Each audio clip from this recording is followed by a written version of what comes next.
Murphy चालला अमेरिकेला. रेवती, आपण कुठं चाललोय? मी गाडीमध्ये बसल्यानंतर रेवतीला विचारले. इथं जवळच माझी एक मयुरी नावाची मैत्रीण आहे, तिला भेटायला चाललोय, रेवती म्हणाली. काय विशेष? मी कुतूहलानं विचारलं. पप्पा, तिच्या मिस्टरांची अमेरिकेला बदली झाली आहे. ती सहकुटुंब अमेरिकेला शिफ्ट होते. ते सर्वजण अमेरिकेला जाण्यापूर्वी आपण एकदा त्यांना भेटून येऊया, रेवतीनं सविस्तर सांगितलं. आम्ही सर्वजण त्यांच्या घरी पोचलो. दारावरची बेल वाजवली. मयुरीचे पती माधवनी दार उघडलं. मयुरी, माधव व त्यांचा मुलगा मुन्ना असं तिघांचं छोटं कुटुंब. आणि हो, त्या कुटुंबातील आणखी एक सदस्य म्हणजे त्यांचा आवडता कुत्रा मर्फी. आम्ही आत येताच रेवतीनं विचारलं, झाली का तयारी अमेरिकेला जायची? हो, सुरू आहे. बांधाबांध, बॅगा भरणं वगैरे सुरू आहे, मयुरी म्हणाली. बोलता बोलता आमचं लक्ष त्यांच्या कुत्र्याकडे गेलं. ते एकदमच शांत पडून होतं. तुमचा कुत्रा एवढा शांत कसा? अमोलनं विचारलं. त्याला डॉक्टरनी काही पिल्स दिल्यात, माधव म्हणाले. पिल्स? कशासाठी हो? अमोलनं चकित होऊन विचारलं. अमोल, तो एक प्रोजेक्टच होऊन बसला आहे. तुम्हाला सांगतो, आमची बांधाबांध, बॅगांचं भरणं बघून आमचा मर्फी एकदमच अस्वस्थ झाला. घरातील बदल त्याला जाणवला. हे काय चाललंय? कुठं चाललेत हे लोक? मला सोबत नेतील का? असे अनेक विचार त्याच्या मनात कदाचित सुरू झाले असतील. त्यामुळं त्याचं रुटीन बदललं. ते चुळबुळ करू लागलं, गुरगुरायला लागलं, नाराज व अस्वस्थ झालं. त्याला शांत करण्यासाठी वेटरनरी डॉक्टरना दाखवलं. त्यांनी त्याला काही टॅबलेट्स दिल्यात. त्यामुळं तो शांत आहे, माधवनी सविस्तर सांगितलं. तुम्ही त्याला सोबत नेणार आहे काय? रेवतीनं विचारलं. नेणार आहे, पण आमच्या विमानात त्याला न्यायला परवानगी नाही, मयुरी म्हणाली. मग कसं नेणार तुम्ही? रेवतीनं विचारलं. जनावरांसाठी सेपरेट विमान असतं. त्यात काही माणसं पण असतात. हे विमान डायरेक्ट डेन्मार्क ते अमेरिका जात नाही, मयुरी म्हणाली. मग आमचं कुतूहल वाढलं. एक तर त्याचं सेपरेट तिकीट काढावं लागतं. माणसाच्या तिकिटापेक्षा त्याचा दर चौपट असतो. म्हणजे आमचं तिकीट 80,000 रुपयाचं असेल तर कुत्र्याचे तिकीट 3,20,000 रुपयाचं असेल, मयुरी म्हणाली. खूपच दर आहे या कुत्र्याच्या तिकिटाचा. इतका दर का घेतात? मी विचारलं. एकतर डेन्मार्क ते अमेरिका असा एवढा सलग प्रवास मर्फीला करू देत नाहीत. प्रथम हे विमान जर्मनीमध्ये उतरतं. मर्फीला विमानातून बाहेर काढतात. तिथं मर्फीची काळजी घेणारे काही लोक असतात. त्यांना केअरटेकर म्हणतात. ते मर्फीला विमानातून बाहेर काढतात. त्याला 7-8 तास किंवा 1 दिवस विश्रांती दिली जाते. त्यात त्याला खाणं पिणं दिलं जातं. त्याची निगा ठेवली जाते. त्याला शांत राहण्याच्या गोळ्या पण दिल्या जातात. बऱ्याच वेळा या लोकांच्याकडे पिंजरे पण असतात. त्यात त्याला सुरक्षित ठेवलं जातं. 1 दिवसानंतर पुन्हा जर्मनी ते अमेरिका दुसरं विमान असतं. त्यात त्याला बसवतात, माधव म्हणाले. आणि हो, जेव्हा जर्मनीतून मर्फीचं विमान सुटतं त्याचवेळी आमचं विमान डेन्मार्कहून सुटतं. दोन्ही विमाने एकाच वेळी अमेरिकेच्या एअरपोर्टवर पोचतात आणि मग हा मर्फी एअरपोर्टवरच आमच्या ताब्यात दिला जातो, मयुरी म्हणाली. बापरे, खूपच अवघड, रिस्की आणि जबाबदारीचं हे काम आहे, मी म्हणालो. शिवाय डेन्मार्कमध्ये असताना मर्फीला डेन्मार्कचे व्हॅक्सिन दिले जाते आणि जेव्हा अमेरिकेला जायचं असतं तेव्हा अमेरिकन व्हॅक्सिन दिलं जातं. कारण प्रत्येक देशाचं वॅक्सिन वेगवेगळं असतं. आमचा इंटरेस्ट बघून माधव पुढे म्हणाले, कुत्री आणि मांजरं हे डेन्मार्कमधील पाळीव प्राणी आहेत. कोपनहेगनसह देशातील बहुतेक सर्व शहरामध्ये हे प्राणी पाळले जातात.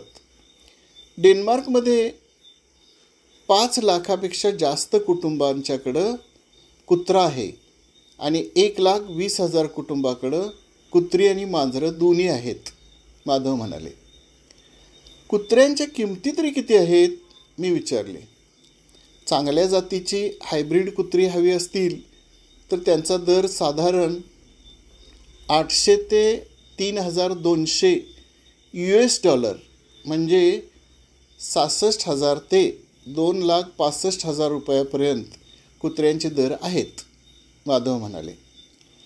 अहो, तुम्हाला माहीत आहे का, मागं चीनमध्ये एक तिबेटन मस्टिफ नावाचा कुत्रा 2,00,000 US$ विकला. म्हणजे जवळजवळ 1,66,00,000 रुपये झाले, मयुरी म्हणाली. तुम्ही आता इतकी वर्षे कुत्रा पाळताय म्हणजे कुत्रा पाळण्याबद्दलचे सर्व नियम तुम्हाला माहिती असतीलच. कुतूहल म्हणून विचारतोय, थोडी माहिती सांगाल काय, मी विचारले. सांगतो, असं म्हणून माधवनी बोलायला सुरुवात केली. आम्ही सर्वजण लक्षपूर्वक ऐकू लागलो. कुत्रा डेन्मार्कमध्ये आणल्यानंतर 4 आठवड्याच्या आत डॅनिश डॉग रजिस्टर, डॅन्स्क हंड रजिस्टरमध्ये नोंदणीकृत करणं आवश्यक आहे. तुम्ही तुमच्या कुत्र्याची स्थानिक काउन्सिलमध्ये नोंदणी करू शकता किंवा तुमच्या पशुवैद्याला तुमच्यासाठी हे काम करण्यास सांगू शकता. नोंदणीसाठी तुमच्या कुत्र्याचा मायक्रोचिप क्रमांक, कुत्र्याची जात, वय आणि इतर तपशील आवश्यक आहेत. एकदा तुम्ही कुत्र्याची नोंदणी केल्यानंतर तुम्हाला तुमच्या कुत्र्याचा ID क्रमांक मिळेल, माधव म्हणाले. बाप रे, म्हणजे कुत्र्याची जनगणनाच म्हणायची, मी म्हणालो. माझा इंटरेस्ट वाढतच चालला. एकदा कुत्रा पाळायचा ठरवला की त्याची काळजी घेणे, स्वच्छता पाळणे, सुरक्षित ठिकाणी ठेवणे, त्याला व्यायाम देणे, निरोगी अन्न देणे, पशुवैद्याला दाखवणे, वॅक्सिन देणे आणि विशेष म्हणजे इतर कुत्र्याशी न भांडता राहणे एवढी काळजी घ्यावी लागते, माधव म्हणाले. तुमच्याबरोबर कुत्र्याला तुम्ही कुठे घेऊन जाऊ शकता काय, अमोलने विचारले. डेन्मार्कमध्ये बरीच उद्याने आहेत, तेथे तुम्ही कुत्रा फिरवू शकता.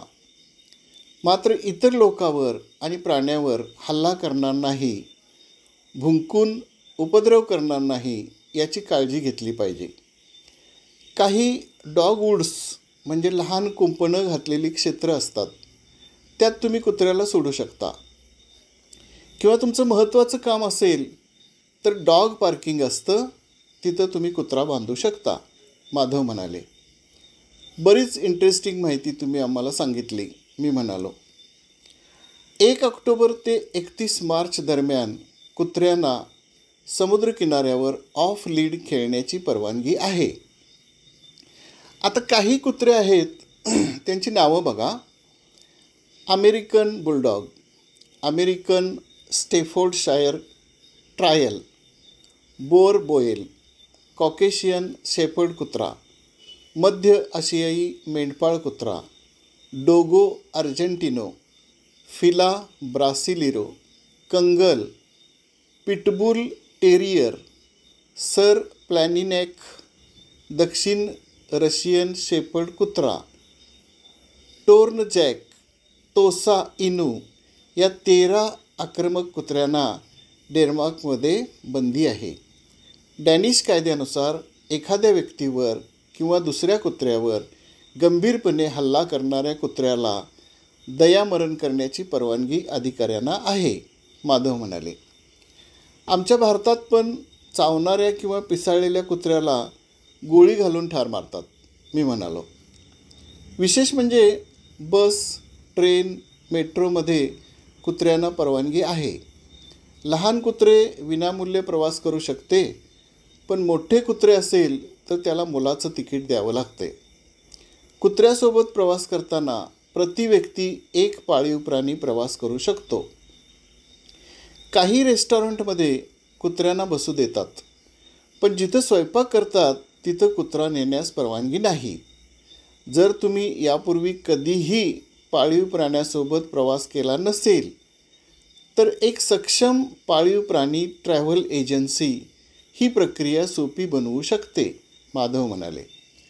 आम्ही सर्वजण कुत्र्याविषयी माहिती ऐकून खरंच धन्य झालो. चहापाणी झाल्यानंतर आम्ही त्यांचा निरोप घेऊन घरी आलो. बरेच दिवस डेन्मार्कमध्ये एखादा कुत्रा पाळावा अशी मनात इच्छा होती, पण इतकी सर्व माहिती ऐकल्यानंतर कुत्रा पाळणे ही संकल्पना डोक्यातून पूर्णपणे काढून टाकली. थँक्यू.